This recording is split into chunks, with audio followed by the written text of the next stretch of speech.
दोस्तों एक बार कुछ ऐसा होता है कि डेविड बैच जो एक इन्वेस्टर, ऑथर और फाइनेंस गुरु है, वो एक फाइनेंशियल एजुकेशन की क्लास ले रहे थे, जहां उनके स्टूडेंट्स में से एक 52 साल का आदमी भी मौजूद था जिसका नाम था जिम। वो उनसे फाइनेंशियल एडवाइस लेने आया था, लेकिन एक्चुअली में इसका उल्टा हो गया। तो जिम अपनी 50s में है और एक यूटिलिटी कंपनी में मैनेजर है। उन्हें उसी कंपनी में काम करते हुए ऑलमोस्ट 30 साल हो चुके थे और उनकी एनुअल इनकम $40,000 पर ईयर की थी। तो अगर हम the bureau of labour statistics के अकॉर्डिंग एक एवरेज अमेरिकन की सैलरी देखें तो वो अराउंड $50,000 पर ईयर की होती है। तो जिम की सैलरी इससे भी कम थी, यानी जिम एक एवरेज अमेरिकन से कम कमा रहे थे। अब क्लास के बाद जिम ने डेविड के साथ एक मीटिंग रखी, जहां जिम अपनी वाइफ सुजन के साथ फाइनेंशियल एडवाइस लेने आए थे। तो जिम की वाइफ सुजन जिम से 2 साल छोटी थी और वो एक ब्यूटिशियन थी। तो ऑथर को ये दोनों एक middle class hard working American लग रहे थे, और जब उन्होंने ऑथर को ये बताया कि वो दोनों अपनी 50s में हैं और इनकी फैमिली की इनकम $40,000 की है और ये जल्दी रिटायर करने का प्लान कर रहे हैं, तो डेविड ने उन्हें समझाया कि आपकी जो इनकम है और आपकी जो एज है उस हिसाब से आप इतना जल्दी रिटायरमेंट के बारे में सोच नहीं सकते। यूजुअली इतनी इनकम वाले लोग अपनी लेट 60s में रिटायर हो पाते, जिसमें वो उनकी मदद कर सकते, यानी एक 10 साल का प्लान बना सकते। तो इसके बाद जिम और सुजन दोनों एक दूसरे की तरफ देखने लगे और उन्होंने डेविड से पूछा, तो आपको नहीं लगता कि हम अमीर हैं? जिस पे डेविड बोले, यही तो मैं जानना चाहता हूँ कि आप इतनी कम इनकम से इतना जल्दी फाइनेंशियल फ्रीडम के बारे में कैसे सोच सकते हो। इसके बाद वो दोनों ने डेविड को अपने सारे डॉक्यूमेंट्स दिखाए, जहाँ डेविड ने कुछ चीजें नोटिस करी। वो थी कि सबसे पहले उन पे कोई भी उधार नहीं था। फिर दूसरा, जिम और सुजन के 2 बच्चे थे जो अपनी कॉलेज की पढ़ाई कंप्लीट कर चुके थे। तीसरा, उनके अपने 2 घर थे, एक में जहां वो खुद रहते थे जिसकी वैल्यू $4.5 लाख थी, और उन्होंने एक और घर खरीद रखा था जिसकी वैल्यू $3.25 लाख थी। और इन दोनों घरों की फुल पेमेंट हो चुकी थी, मतलब इन पे कोई भी लोन नहीं था। और उनके रिटायरमेंट अकाउंट में जिम के पास ऑलमोस्ट $6 लाख थे और सुजन के पास $7.2 लाख। और इसके साथ में इन्होंने $1.5 लाख के बॉन्ड्स भी खरीद रखे थे, और इनके सेविंग्स अकाउंट में $60,000 का कैश जमा था इमरजेंसी के लिए, जिसे देखने के बाद डेविड हैरान रह गए। इन सभी को मिला के उन दोनों की नेटवर्थ ऑलमोस्ट $2 मिलियन पहुंच गई थी। तो एक तरफ उनकी सैलरी नॉर्मल लोगों से कम थी, लेकिन दूसरी तरफ उनकी वेल्थ नॉर्मल लोगों से काफी ज्यादा थी। तो इसे देखकर डेविड बहुत ही इम्प्रेस हुए और वो इनकी इस वेल्थ का सीक्रेट जानना चाहते थे, जिसपे उन्होंने उनसे पूछा कि क्या आपको कुछ खानदानी पैसा मिला है। तो उन दोनों ने कहा कि हमारे पेरेंट्स वैसे तो बहुत रिच थे, लेकिन उन्होंने अपनी वेल्थ में से हमें कुछ भी विरासत में नहीं दिया, और हमें इससे कोई भी प्रॉब्लम नहीं थी क्योंकि उन्होंने हमें फाइनेंशियल एजुकेशन दी। हमारे पेरेंट्स हमसे हमेशा यही कहते थे कि जब हम खुद से अपनी मेहनत करके सेविंग्स और इन्वेस्टिंग करके रिच बनेंगे तो हमें इस बात से सबसे ज्यादा खुशी मिलेगी, और इसीलिए हमारे पेरेंट्स ने हमें ये एडवाइस दी कि हम जितना भी अर्न करेंगे हमें उससे कम स्पेंड करना चाहिए और सबसे पहले हमें अपने आप को पे करना चाहिए। फिर इन्होंने और बहुत सारी चीजें बताई जिसको हम इस वीडियो में थोड़ा डिटेल में समझेंगे। तो शुरुआत में वो अपनी इनकम का सिर्फ 5% सेव करते थे क्योंकि उनकी इनकम बहुत कम थी, लेकिन कुछ भी सेविंग्स नहीं करने के बदले उन्होंने अपनी पहली सैलरी से ही सेव करके इन्वेस्ट करने का प्लान किया। फिर भले ही वो अमाउंट कितना भी छोटा क्यों ना हो, और फिर धीरे धीरे करके उन्होंने अपनी आदत बनाई और बाद में फिर वो अपने सेविंग्स रेट को बढ़ाने लगे। और जब वो डेविड से मीटिंग कर रहे थे तो उस टाइम वो अपनी इनकम का 15% सेव कर रहे थे। तो इतनी कम सैलरी होने के बाद भी और उसमें से बहुत ही छोटा परसेंट सेव करके इन्वेस्ट करने के बाद भी उनकी अच्छी खासी वेल्थ ग्रो हुई, जिसकी वजह से वो अपनी लाइफ को काफी कंफर्टेबली जी रहे थे बिना पैसों की चिंता के। उनको अपनी पूरी लाइफ में जॉब लूज करने का कभी टेंशन नहीं रहा और ना ही कोई इमरजेंसी के आने का डर था। और इसीलिए एक टाइम बाद उन्होंने ऐसी जगह काम करना चूज किया जहां उनको सैलरी थोड़ी कम मिलती थी, लेकिन जॉब सेटिस्फेक्शन काफी ज्यादा था और उनको कभी ऐसा लगा नहीं कि वो जॉब कर रहे हैं। तो इसीलिए दोस्तों हम आज की वीडियो में ये बुक द ऑटोमेटिक मिलियनेयर से कुछ इंपॉर्टेंट लेसन सीखेंगे, जिससे अल्टीमेटली वीडियो के खत्म होने से पहले आपको ये बात समझ आ जाएगी कि आपको फाइनेंशियल फ्रीडम अचीव करने के लिए या करोड़पति बनने के लिए बहुत सारे पैसे कमाने की जरूरत नहीं है, यानी बहुत अच्छी सैलरी होने की जरूरत नहीं है। आपको कोई खुद की कंपनी स्टार्ट करके दिन के 12 या 15 घंटे काम करने की भी जरूरत नहीं है, और ना ही आपको बहुत ज्यादा डिसिप्लिन होने की जरूरत है। आपको बस एक सिंपल स्ट्रेटेजी चाहिए जिसे हम आज की वीडियो में डिस्कस करेंगे। तो चलिए शुरू करते हैं। तो दोस्तों आगे बढ़ने से पहले मैं थैंक यू बोलना चाहूंगा हमारे आज के एजुकेशनल स्पॉन्सर को। अगर आपको अपनी फाइनेंशियल नॉलेज को ग्रो करना है तो उसके लिए आपको बुक्स रीड करनी होगी, लेकिन बहुत लोग बुक्स रीड नहीं कर पाते, तो आप ऑडियो बुक्स भी सुन सकते हो। जैसे एक प्लेटफॉर्म है कोको FM, ये इंडिया का लीडिंग ऑडियो बुक प्लेटफॉर्म है जहाँ पे 1000 आवर्स से भी ज्यादा का कंटेंट अवेलेबल है। वेरियस ऑडियो बुक्स जैसे सेल्फ हेल्प, इन्वेस्टिंग, फिक्शन और नॉन फिक्शन बुक्स यहाँ पे अवेलेबल है ऑडियो फॉर्म में। इस ऐप को डाउनलोड करने की लिंक आपको नीचे डिस्क्रिप्शन में मिल जाएगी, आप वहाँ जाके इसे चेक कर सकते हो। इनका ईयरली सब्सक्रिप्शन $399 का होता है, लेकिन अगर आप इन्वेस्ट 50 कूपन कोड यूज करते हो तो आपको 50% डिस्काउंट मिलेगा इनके एनुअल सब्सक्रिप्शन पे, मतलब $199 में। लेकिन ये ऑफर सिर्फ फर्स्ट 250 यूजर्स के लिए वैलिड है। तो दोस्तों एक बार मॉर्गन हाउसेल अपनी यंग एज में लॉस एंजलिस के एक 5 स्टार होटल में जॉब कर रहे थे। उनका जॉब बस यही था कि उन्हें उस होटल में आए हुए वीआईपी गेस्ट की कार्स को पार्क करना होता था। तो उन्हीं की एज का एक लड़का एक बहुत ही एक्सपेंसिव कार पोर्श लेके पार्टीज करके आता था, जो हमेशा लोगों का अटेंशन ग्रैब करता था। लेकिन एक दिन मॉर्गन ने नोटिस किया कि वही लड़का एक पुरानी होंडा कार में आ रहा है और फिर उसके बाद वो पुरानी होंडा कार में ही दिखने लगा। तो मॉर्गन ने उसे पूछा कि उसकी वो लग्जरी कार पोर्श का क्या हुआ। तो उसने बताया कि वो अपनी उस कार का लोन भर नहीं पाया, तो बैंक ने उसकी वो कार बेच दी। तब मॉर्गन सोचने लगे कि जब आप रास्ते में किसी फरारी को देखते हो तो आपको लगेगा कि ये इंसान कितना अमीर है, लेकिन ये भी हो सकता है कि उसने वो कार लोन पे ली हो और उसे उस कार का एक बहुत बड़ा पेमेंट चुकाना बाकी है और इसीलिए उसकी इनकम का एक बहुत बड़ा हिस्सा उस कार की ईएमआई में जाता है और एक्चुअली में वो शायद आपसे भी पुअर हो। तो तब मॉर्गन ने एक बहुत ही इंपॉर्टेंट चीज सीखी कि रिच और वेल्दी ये दोनों अलग अलग चीजें होती है। रिच करंट इनकम होती है, यानी जो इंसान फिलहाल बहुत ज्यादा पैसा कमा रहा है और जितना वो कमा रहा है वो सभी स्पेंड कर रहा है, जिसको सब देख सकते हैं, तो वो रिच कहलाएगा। लेकिन वेल्थ हिडन होती है। आप किसी को भी देखकर ये तो बता सकते हो कि वो कितना रिच है, लेकिन आप ये नहीं बता सकते कि उसके पास वेल्थ कितनी है, क्योंकि वेल्थ वो इनकम होती है जिसे स्पेंड नहीं किया गया हो और उसके बदले एसेट्स खरीदे गए जो यूजुअली दिखते नहीं है, जिसकी वजह से रिच लोग टेम्पररी होते हैं और वेल्दी लोग परमानेंट होते हैं। और ज्यादातर रिच लोग आपकी नजर में आएंगे, वेल्दी लोग नहीं।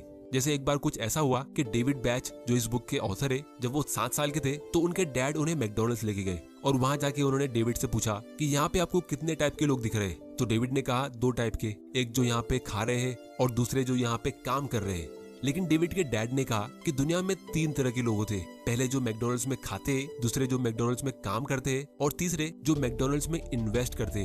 और ये तीसरे टाइप के लोग आपको कभी दिखेंगे नहीं। यहाँ पे खाने वाले आपको हमेशा हैप्पी और अमीर लगते होंगे, लेकिन ये भी तो हो सकता है कि वो यहाँ से खाने के बाद पूरा दिन ऐसा काम करते हो जिसमें शायद वो इतना हैप्पी नहीं रहते हो और बस कुछ मिनटों की खुशी के लिए वो यहाँ पे आते हैं। तो इसीलिए इसके बाद डेविड के डैड ने उन्हें मैकडॉनल्ड्स का एक स्टॉक खरीद के दिया और जैसे जैसे डेविड बड़े हुए तो उन्होंने अपनी सेविंग्स को मैकडॉनल्ड्स और दूसरी जगह खर्चा करने के बदले उन्होंने उसके शेयर्स में इन्वेस्ट करना शुरू किया, जिससे उन्हें पता चला कि कैसे हम आसानी से लाइफ के कुछ शॉर्ट टर्म प्लेजर्स को डिले करके लाइफ लॉन्ग हैप्पीनेस क्रिएट कर सकते। अब दोस्तों बहुत लोगों को इन्वेस्टिंग काफी कॉम्प्लेक्स और डिफिकल्ट लगता होगा, लेकिन आपको टेंशन लेने की जरूरत नहीं है, क्योंकि आपको मैं यहाँ पे एक बहुत ही सिंपल और इफेक्टिव तरीका बताऊंगा जहाँ आप बिना ज्यादा मेहनत करे, बिना ज्यादा फाइनेंस की नॉलेज के साथ और कम से कम सैलरी के साथ भी शुरू कर सकते हो और एक ऑटोमेटिक करोड़पति बन सकते हो। तो मेन लेसन जो डेविड ने जिम और सुजन से सीखा वो ये था कि आप कितना ज्यादा कमाते हो वो इतना इम्पोर्टेंट नहीं होता है, आप अपने पैसों का क्या करते हो वो सबसे ज्यादा इम्पोर्टेंट होता है। क्योंकि जितना ज्यादा हम कमाएंगे तो उस हिसाब से हमारे खर्चे भी बढ़ते रहेंगे। इसे हम वेल्थ इफेक्ट कहते हैं और इससे बहुत ही कम लोग बच पाते हैं। जैसे एग्जांपल के लिए, जब आप महीने का 15,000 अर्न करते हो तो आप 500 रुपए वाली घड़ी पहनते हो और अपनी ऑफिस में लंच के लिए घर से टिफिन लेके जाते हो। लेकिन जब आपकी सैलरी बढ़ के 50,000 रुपीज पर मंथ की होती है तो फिर आप शायद 5,000 रुपए वाली घड़ी पहनोगे और अपनी ऑफिस के कैंटीन से खाना ऑर्डर करोगे। लेकिन जब आपकी सैलरी 1 लाख पर मंथ की हो जाएगी तो फिर आप शायद 25,000 रुपए वाली घड़ी पहनोगे, रोज बाहर से अच्छे होटल से खाना ऑर्डर करोगे, आईफोन्स, ब्रांडेड कपड़े और शायद 1-2 अच्छी कार्स खरीद लोगे। इनफैक्ट बहुत लोगों के पास पैसा आया भी नहीं होता है, वो बस आने वाला होता है और लोग पहले डिसाइड कर लेते हैं कि वो उसको कहाँ खर्चा करेंगे। दोस्तों मुझे अभी भी याद है, जब मैं एक कंपनी में काम कर रहा था तो मेरे एक फ्रेंड को 1.5 लाख रुपीज का एक स्पेशल बोनस मिलने वाला था, लेकिन वो बोनस उसे अगले महीने की सैलरी में मिलने वाला था। लेकिन उसने अपने क्रेडिट कार्ड से 10,000 रुपीज का टोकन पहले ही पे कर दिया था एक नई बाइक खरीदने के लिए, जिसके लिए उसको बाद में 1.5 लाख रुपीज पे करना था जब उसको बाइक डिलीवर हो जाएगी। अब दोस्तों ये तो फिर भी ठीक है कि उसे कैश मिलने वाला था इसलिए उसने खर्चा किया, लेकिन हद तो तब पार होती है जब लोग किसी ऐसी चीज को खरीद लेते जिसकी उनको जरूरत नहीं होती है और ऐसे पैसों से जो उन्होंने कमाए भी नहीं होते और ना ही फ्यूचर में कहीं से वो आने वाले होते। क्योंकि दोस्तों हमारी बेसिक नीड्स बहुत ही कम होती है, लेकिन लोगों के डिजायर्स की लिस्ट काफी लंबी होती है और इसीलिए आजकल लोग ज्यादा कमाने के बाद भी ज्यादा सेविंग्स नहीं कर पा रहे, क्योंकि आज की तारीख में पैसा कमाना इजी हो गया है लेकिन स्पेंडिंग करना उससे और ज्यादा इजी हो गया है। तो इससे बचने का सिर्फ एक ही तरीका है जिसे हम कहते हैं द लाटे फैक्टर। इसको समझने के लिए मिलिए सनी से, जो 28 साल का एक बैचलर है, एक प्राइवेट कंपनी में जॉब करता है। ये रोज सुबह घर से निकलता है और रास्ते में स्टारबक्स से हॉट लाटे ऑर्डर करता है, जो कुछ नहीं बस एक महंगी कॉफी होती है जिसकी कीमत लगभग 200 से 300 रुपए के आसपास होती है। फिर जब वो काम करता है तो वो कभी कभी मैकडॉनल्ड या ऑफिस के कैंटीन से खाना ऑर्डर करता है, जहाँ उसका और 300 से 500 रुपए खर्चा होता है। फिर शाम को घर आते हुए वो बर्गर या पिज्जा डिनर के लिए लेके आता है और फिर शाम में थक हार के घर में आने के बाद वो अपनी टीवी को ऑन करता है और कोक के साथ नेटफ्लिक्स पे अपनी फेवरेट सीरीज को एंजॉय करता है। अब दोस्तों दिखने में ये लाइफ बहुत ही बढ़िया लग रही होगी, लेकिन इसमें एक बहुत बड़ी प्रॉब्लम है। वो ये कि वो ऑन एन एवरेज दिन में कम से कम 500 से 1000 रुपीज तो ऐसे ही खर्चा कर रहा है, जैसे हम अगर मंथली देखें तो 500 रुपीज के हिसाब से ये 15,000 रुपीज होता है, मतलब साल का 1.8 लाख रुपीज। अब उसे इस बात से कोई फर्क नहीं पड़ता क्योंकि वो अपने पेरेंट्स के घर में रहता है, उस पर कोई सेविंग्स करने का प्रेशर नहीं है, रहने के लिए रेंट भी देना नहीं पड़ता है। लेकिन दोस्तों सनी के लिए प्रॉब्लम तब शुरू होगी जब वो धीरे धीरे टाइम के साथ इस लाइफस्टाइल के ट्रैप में फंस जाएगा और धीरे धीरे करके जब उसके एक्सपेंस बढ़ेंगे, जैसे उसकी शादी होगी तो उसकी फैमिली बढ़ जाएगी, फिर उसको अपना एक अलग घर लेना पड़ सकता है और बच्चों के अलग खर्चे होंगे, एक्सेट्रा एक्सेट्रा। तो जब ऐसा होगा तो सनी को मजबूरन अपने अननेसेसरी एक्सपेंसेस कट करने पड़ेंगे। तो लाटे फैक्टर ये कहता है कि आप अपनी लाइफ को एंजॉय कर सकते हो, जैसे अगर आप महीने में एक बार अपनी फैमिली के साथ बाहर खाने जाते हो तो उसमें कोई भी प्रॉब्लम नहीं है। लेकिन जो हमारे दिन के छोटे मोटे खर्चे होते, जो हम कंसिस्टेंटली करते, जो हमारी बेसिक नीड्स या जरूरत में नहीं आते, आपको उन्हीं पे फोकस करना चाहिए और उनमें से कुछ एक्सपेंसेस को कट करना चाहिए और उससे आपको सेव करके इन्वेस्ट करना चाहिए ताकि फ्यूचर में आप जरूरत के टाइम एटलीस्ट बेसिक चीजें अफोर्ड कर पाओगे। क्योंकि दोस्तों हो सकता है कि आपको फ्यूचर में इतना लेट करोड़पति नहीं बनना है, आपको अभी लाइफ को एंजॉय करना है जब आपको लगता है कि आपके पास टाइम और एनर्जी है। और ये सोच में कोई गलत बात नहीं है, आप अपनी 20s में भी अपनी लाइफ को एंजॉय कर सकते हो, लेकिन फिर भी आपको अपनी सैलरी का एटलीस्ट 10% सेव करके इन्वेस्ट करना चाहिए अपने फ्यूचर के लिए, क्योंकि एक तो ये इतना छोटा अमाउंट है कि इसे आप नोटिस भी नहीं करोगे और दूसरा आपको सबसे पहले अपने फ्यूचर के लिए पे करना चाहिए, क्योंकि जब फ्यूचर में आपको अर्जेंट अपनी बेसिक चीजों के लिए जरूरत पड़ेगी, जब हो सकता है कि आपके पास जॉब ना हो या आपको अचानक से कोई सीरियस मेडिकल इमरजेंसी होती है या किसी भी प्रॉब्लम की वजह से आपको कैश की जरूरत पड़ती है, तो आपको किसी और से पैसे मांगने की जरूरत नहीं पड़ेगी, बल्कि आप अपने पास्ट से उधार ले सकते हो और वो उधार आपने पहले ही चुका दिया है अपनी सैलरी का 10% सेव करके। और जैसे जैसे टाइम निकलता रहेगा और अगर आपको फ्यूचर में कैश की जरूरत नहीं पड़ती है तो आपकी वेल्थ ग्रो होती रहेगी और धीरे धीरे करके आपकी लाइफ से एक टेंशन यानी पैसों का टेंशन हमेशा के लिए कम हो जाएगा। लेकिन इसको आपको ऑटोमेटिक बनाना होगा, क्योंकि डेविड कहते हैं कि आप अपनी लाइफ में इस एक रूल को हमेशा याद रखना कि if it requires a lot of discipline it probably won't work. मतलब अगर कोई काम करने के लिए आपको मोटिवेशन या डिसिप्लिन चाहिए तो वो काम में आप सक्सेसफुल होगे नहीं, क्योंकि हम ह्यूमंस का बेसिक नेचर है इंस्टेंट ग्रेटिफिकेशन को चेस करना, यानी हमें शॉर्ट टर्म प्लेजर्स को चेस करना पसंद होता है, न कि लाइफ की लॉन्ग टर्म हैप्पीनेस को। तो किसी एक्शन से आगे जाके कई सालों बाद हमें क्या बेनिफिट मिलने वाला है, उसके लिए काम करने के लिए हमें बहुत ज्यादा एफर्ट और डिसिप्लिन लगता है, क्योंकि उसका मजा हमें शॉर्ट टर्म में मिलता नहीं है। तो जो उसका मोटिवेशन होता है वो कुछ टाइम बाद इंसान लूज कर देता है, क्योंकि कोई भी इंसान साल के हर एक दिन मोटिवेटेड नहीं रह सकता। आज अगर आप फ्यूचर के लिए प्लान कर रहे हो और फाइनेंशियल फ्रीडम के बारे में सोच रहे हो क्योंकि आज आप एक्साइटेड हो, ये वीडियोस देख के आप मोटिवेटेड फील कर रहे हो, बट कल शायद आप ऐसा फील नहीं करोगे और हो सकता है कि आप अपने एक्सपेंसेस कंट्रोल भी ना कर पाओ और अपनी इस फाइनेंशियल फ्रीडम की जर्नी में कहीं गुम हो जाओ। यही प्रॉब्लम जिम और सुजन के साथ भी हुई थी। उनको अपने पैसे सेव करने में बहुत ज्यादा डिसिप्लिन और एफर्ट लग रहा था, जिसमें वो बार बार फेल हो रहे थे। इसीलिए उन्होंने डिसाइड किया कि उन्हें कुछ अलग करना होगा। तो अपने बिहेवियर को हर महीने या हर रोज कंट्रोल करने के बदले उन्होंने एक सिस्टम क्रिएट किया। उन्होंने ये डिसाइड किया कि वो अपनी इनकम का कितना परसेंट सेव करेंगे। जैसे शुरुआत में वो 4-5% था, फिर वो डिसाइड होने के बाद उन्होंने उस अमाउंट की एक इन्वेस्टमेंट कंपनी के साथ एक इन्वेस्टमेंट पॉलिसी सेट कर दी, जिससे उनकी सैलरी आते ही उनकी इनकम का वो हिस्सा ऑटोमेटिकली इन्वेस्ट होने लगा और फिर उनके पास जो पैसे बच जाते थे वो उससे अपने लिए यूज करते थे। यानी टेक्निकली अगर देखा जाए तो उनके पास वो पैसे होते ही नहीं थे जिससे वो इस प्रॉब्लम में रहे कि इस पैसे को सेव करे या खर्च कर दे। वो ऑटोमेटिकली इन्वेस्ट हो चुके होते थे और फिर उनको अपने डिसिप्लिन या विल पावर के भरोसे रहने की जरूरत नहीं पड़ी। और फिर कुछ सालों बाद वो भूल भी गए थे कि उन्होंने ऐसा कोई इन्वेस्टमेंट प्लान सेट कर रखा है, जबकि एक्चुअली में बिहाइंड द सीन्स उनकी वेल्थ ऑटोमेटिकली ग्रो हो रही थी। तो इंडिया में इसे हम सिंपल लैंग्वेज में SIP कहते हैं, यानी सिस्टमैटिक इन्वेस्टमेंट प्लान, जहां ऑटोमेटिकली आपके अकाउंट से पैसे ट्रांसफर होके इन्वेस्ट हो जाते हैं। ये सुनने में बिल्कुल EMI जैसा लगता है, लेकिन यहाँ पे आप इन्हें कभी भी स्टॉप कर सकते हो।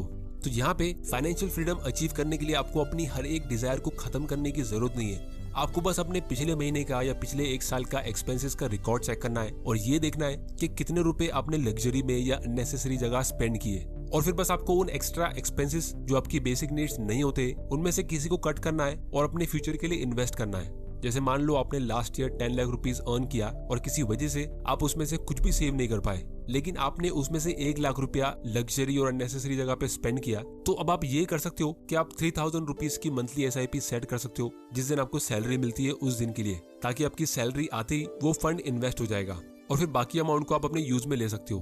तो इससे आपका साल भर में 36,000 रुपीज इन्वेस्ट हो जाएगा और आपको पता भी नहीं चलेगा, क्योंकि लॉन्ग टर्म में छोटे छोटे अमाउंट से भी कंपाउंडिंग के पावर से आपकी अच्छी खासी वेल्थ बिल्ड हो सकती है। पिछले 40 सालों में इंडियन स्टॉक मार्केट ने यानी सेंसेक्स ने ऑन एन एवरेज 15% का रिटर्न दिया है। तो अगर आप वही 3000 रुपीज कोई ऐसी जगह इन्वेस्ट करते हो, मतलब एक दिन का सिर्फ 100 रुपीज। अब वैसे तो पास्ट परफॉर्मेंस फ्यूचर रिटर्न्स की गारंटी नहीं देता है, लेकिन जल्दी सेविंग्स करने और कंपाउंडिंग की पावर को समझने के लिए 15% के कंपाउंडेड रिटर्न के हिसाब से 30 साल में आपके पास हो गए 2 करोड़ रुपए और आपका इन्वेस्टमेंट था सिर्फ 10 लाख रुपीज का। मतलब ये ऑरेंज वाला पार्ट आपका इन्वेस्टमेंट रिटर्न है और ये ग्रीन वाला पार्ट आपका इन्वेस्टमेंट। तो ये होता है पावर ऑफ कंपाउंडिंग, जिसको यूज करके एक बहुत ही कम सैलरी होने के बाद भी आप जिम और सुजन जैसे एक ऑटोमेटिक करोड़पति बन पाओगे। तो इसीलिए मैं हमेशा कहता हूँ कि आपके पेरेंट्स आपके इमरजेंसी फंड नहीं होते और आपके बच्चे आपके रिटायरमेंट फंड नहीं होते। आपको खुद ही अपनी वेल्थ बिल्ड करना चाहिए और फाइनेंशियली आत्मनिर्भर बनना चाहिए। तो अगर आपको नहीं पता कि कहाँ और कैसे इन्वेस्ट किया जाए, तो आप कोई एक सिंपल सा लो कॉस्ट म्यूचुअल फंड या इंडेक्स फंड ले सकते हो और उसमें एक लॉन्ग टर्म के लिए SIP सेट कर सकते हो। क्योंकि इन SIP को हर महीने डिसिप्लिन की जरूरत नहीं होती है। SIP के इमोशंस नहीं होते। ये SIP ग्रीड और फियर के विक्टिम नहीं होते। तो जब मार्केट नीचे जाता है और जब आपको ज्यादा इन्वेस्ट करना चाहिए, जैसे अभी फिलहाल इंडियन मार्केट में स्लो डाउन चल रहा है और लोगों को ज्यादा इन्वेस्ट करना चाहिए, तो ऐसे टाइम पे लोग इन्वेस्ट करते नहीं है। कुछ लोग मार्केट की रिकवरी का वेट करते और कुछ लोग मार्केट के और गिरने का, और जब एक्चुअली में कुछ होता है तो भी कोई इन्वेस्ट करता नहीं है। तो ये SIP हमेशा काम करता रहेगा और आपकी फाइनेंशियल फ्रीडम की जर्नी में धीरे धीरे करके आपको एक कदम आगे बढ़ाते जाएगा। और इसकी सबसे अच्छी बात यह है कि इसे आप आज से ही शुरू कर सकते हो। तो अगर आपको एक इन्वेस्टमेंट अकाउंट ओपन करना है तो उसकी लिंक आपको नीचे डिस्क्रिप्शन में मिल जाएगी। आप घर बैठे बैठे अपनी फाइनेंशियल फ्रीडम की जर्नी की शुरुआत कर सकते हो। तो दोस्तों, आज की वीडियो में इतना ही। उम्मीद करता हूँ कि आपको इससे कुछ ना कुछ सीखने जरूर मिला होगा। तो चैनल को सब्सक्राइब जरूर कर लेना और बेल आइकन प्रेस कर देना ताकि आपसे कोई वैल्यूएबल वीडियोस मिस ना हो जाए। और आप लोग मुझे नीचे कमेंट करके बताओ कि आप अपनी सैलरी का कितना % सेव करके इन्वेस्ट करते हो और आप उसे कैसे मैनेज कर रहे हो। और ये भी कमेंट करो कि मैं कौन सी टॉपिक पे अपना अगला वीडियो बनाऊं। कुको FM ऐप को डाउनलोड करने की लिंक नीचे डिस्क्रिप्शन में और फ्री में एक इन्वेस्टमेंट अकाउंट ओपन करने की लिंक भी नीचे डिस्क्रिप्शन में। वीडियो पसंद आया तो इसे लाइक करो, नहीं पसंद आया तो डिसलाइक करो। आपका वैल्यूएबल टाइम देने के लिए thank you and good bye.